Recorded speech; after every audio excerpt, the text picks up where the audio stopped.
Kijk eens, dames en heren, we hebben het net al gezegd. Het thema is natuurlijk Global Challenges, Dutch Solutions. Wij zijn van allerlei kanten getipt dat er één droomvoorbeeld is op dit moment. En dat vindt plaats op het mooie eiland Aruba. Dus dames en heren, onze bijzondere gast voor tijdens Binnenhof is His Excellency, the Prime Minister of Aruba, Mr. Mike Eman. Hallo, goedemiddag. Meneer Eman, wat fijn dat u tijd heeft gevonden om live contact met ons te zoeken hier in Den Haag. Ik had begrepen dat ik geen keuze had. U kunt mij goed horen? Ik hoor u uitstekend. Hartstikke goed. Nou, het is een eer om u hier live in de uitzending te hebben. Wij zijn hier in het regenachtige Den Haag met een aantal mensen samengekomen om het nieuws te delen dat u dus de afsluitende sprekers dat zijn van TEDx Binnenhof. Is het misschien een idee als u met de aanwezigen in het kort uw ID worth spreading alvast een voorproefje daarvan wilt geven? Ja, hartelijk dank. Is het misschien een troost als ik u zeg dat het hier de zon wel schijnt? Het eiland van de zon. Ik zet u even in het midden. Zo. Bijzonder dank voor deze kans om onze visie en onze droom te delen met u. Het is een bijzondere kans om meer mensen te krijgen op het traject van een duurzame ontwikkeling. Aruba is daarom ook bijzonder blij dat wij omarmd zijn door zeer bijzondere instituten zoals Carbon War Room en TNO, die gevestigd is in dit gebouw, die juist in de visie van Aruba ook herkenbare doelstellingen hebben gezien. We zijn een eiland van 100.000 inwoners, heel erg bevolkt. 27 jaar geleden hebben wij onze aparte status gekregen. Dat betekent dat Aruba een apart land is geworden binnen het Koninkrijk. En tegelijk met die grote stadkundige uitdaging om een land te gaan invullen met al zijn instituten, hadden wij ook naast die stadkundige uitdaging een grote economische uitdaging. Want Aruba had een heel grote olieraffinaderij en die vertegenwoordigde 50% van de inkomen op Aruba en bijna 30% van de werkgelegenheid. En van dag tot dag ging de raffinaderij dicht. En toen hadden wij een heel grote uitdaging op Aruba. En de leiders, de politieke leiders en de economische leiders van Aruba van die tijd hadden een uitweg gevonden. Aruba had een dormant potentieel in het toerisme die wij nooit echt hebben geëxploiteerd. We hadden ongeveer 2000 hotelkamers. We hebben nu 8000 hotelkamers. En toen is besloten om het aantal hotelkamers te verdubbelen in een heel korte tijd. Met ook overheidsgaranties en heel proactief zoeken naar belangrijke hotelketens die zich op Aruba konden komen vestigen. We zijn daarin heel succesvol geweest en de reden dat ik hier sta is eigenlijk omdat we een beetje te succesvol zijn geweest op dat gebied. Van 200.000 toeristen zijn we in een hele korte tijd gegaan. Nu tellen we bijna 1,5 miljoen toeristen die elk jaar naar Aruba komen. 2000 hotelkamers zijn 8000 hotelkamers geworden.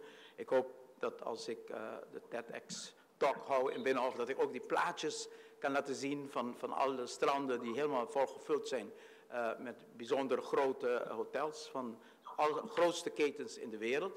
En wat wij gezien hebben na die enorme boom is dat ondanks die enorme groei in de bruto nationaal product van Aruba, de GDP en de quote van Robert Kennedy wordt vaker aangehaald. De GDP zegt niet alles. Het zegt wel hoe je de per capita inkomen kan berekenen, maar het zegt niks over de kwaliteit van de zorg, het zegt niks over de kwaliteit van het onderwijs van de kinderen, over de kwaliteit van de wijken waarin we opgroeien als familie en gezinnen. En dat is de reflectie die Aruba de laatste jaren heeft gedaan. En wij zijn tot de conclusie gekomen dat wij een beleid moeten invoeren waar er een betere connectie is tussen welvaart en welzijn. En dat is eigenlijk de keuze die Aruba gemaakt heeft 4 jaar geleden. En daar zijn we bijzonder intensief mee bezig. Dus we kijken niet naar een uitbreiding in kwaliteit, maar in kwantiteit. We proberen alles wat wij nu doen te zoeken naar wat betekent dit voor het levenskwaliteit van onze burgers. Dus veel aandacht wordt gegeven aan alternatieve energie. We willen op 2020 al 100% alternatieve energie hebben ingevoerd. We zijn nu op bijna 20%. Een enorme solarpark wordt gebouwd, het grootste in het Caribisch gebied, voor de luchthaven van Aruba. Zal ook een dubbele functie hebben, want het zal een enorme parkeerplaats die nu in de hete zon van Aruba staat overdekken. Dan krijgen de auto's ook wat schaduw. Het zal een 3-4% extra van onze energievoorziening verzorgen. Dat brengt ons dicht bij de 25%. En we zijn nu bezig met het tweede windmolenpark. En dat moet volgend jaar beginnen. En dan zijn wij op 50% al in 2015, eind 2015. En dan hebben we nog 5 jaar voor die andere 50%. En hopen andere instanties en instituten in de wereld te inspireren. Want de volgende 50% wordt een uitdaging. Omdat de stabiliteit op het grid heel belangrijk is. Als je alternatieve energie hebt, heb je een bijzondere bron van energie. Maar het is wel wisselvallig. Dan heb je wind, dan heb je minder wind, dan heb je zon, dan heb je geen zon. Dus hoe hou je de stabiliteit op het grid wordt heel belangrijk. Vele instituten die omarmen Aruba ook om deze reden. Niet alleen om die hoge cijfer in alternatieve energiepenetratie die wij op korte termijn zullen bereiken. Maar ook het feit dat wij de technieken op Aruba zullen ontwikkelen. Samen met onder andere TNO op Aruba. Hoe je, ondanks dat je zo een enorme penetratie hebt van alternatieve energie. Hoe je die stabiliteit op het grid kan handhaven. Dus dat was onder andere, meneer Eeman, ook natuurlijk een van de redenen om u uit te nodigen, omdat u zoveel solutions, waaronder Dutch Solutions, gebruikt om de droom van Aruba, van het eiland, waar te maken. U komt ook expres naar het Binnenhof om uw visie te delen met de rest van de wereld, met alle ambassades en alle kijkers via TED die meekijken. Nou, we hebben hier ook een aantal mensen van de pers verzameld die vragen voor u hebben. En ik zou het woord willen geven aan Hella Huuk, zij is van RTL Z. En zij heeft 2 vragen die ik graag aan u zou willen stellen. U zegt dat u, heb ik het goed verstaan, 50% duurzame energie in 2016? Ja, correct. Ja, en 100%, die stap van 50 naar 100%. Hoe gaat u dat doen? Want u bent gezegend met een fijne passaatwind in Aruba. Zal het dan allemaal windenergie zijn? En ja, Jim gaf eigenlijk al een beetje een voorzet. Waar liggen dan de kansen bijvoorbeeld voor Nederlandse bedrijven en universiteiten en kennisinstituten? We werken nu al intensief samen met TU Delft en hopen binnenkort ook met TU Eindhoven een samenwerkingsovereenkomst te sluiten. TNO is op Aruba gevestigd op onze uitnodiging 2 jaar geleden.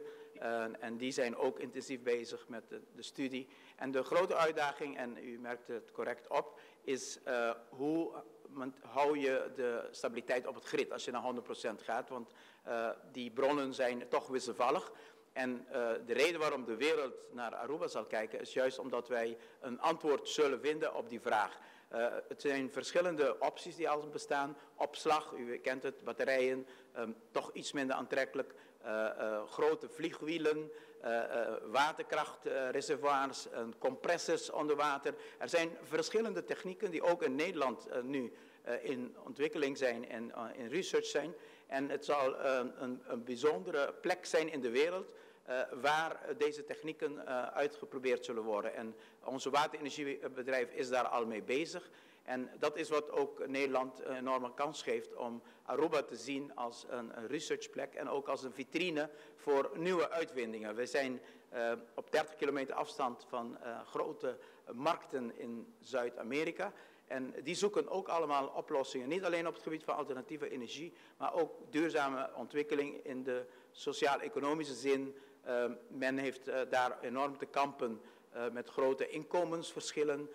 Ook met het gevoel dat de burgers niet voldoende meedoen in de welvaart en welzijn van die landen. En Aruba als deel van het Koninkrijk leert daar ook veel van Nederland over hoe je een welzijnsstaat opricht en ontwikkelt. En op basis van deze duurzame visie van een echt rechtvaardige inkomensverdeling en ook burgerparticipatie en het gehele welzijn van het eiland goed verdelen met de burgers, is ook een policy, een beleidsvisie die wij voelen dat ook in de regio enorm nagekeken wordt. Dus Aruba wordt zo langzamerhand een mooi model voor andere landen in onze contraien. Misschien zelfs voor de wereld, want als je kijkt dat Carbon War Room die zegt van you guys have the skill and the will. Dus wij zijn bijzonder trots en we weten ook dat dit een window moment is.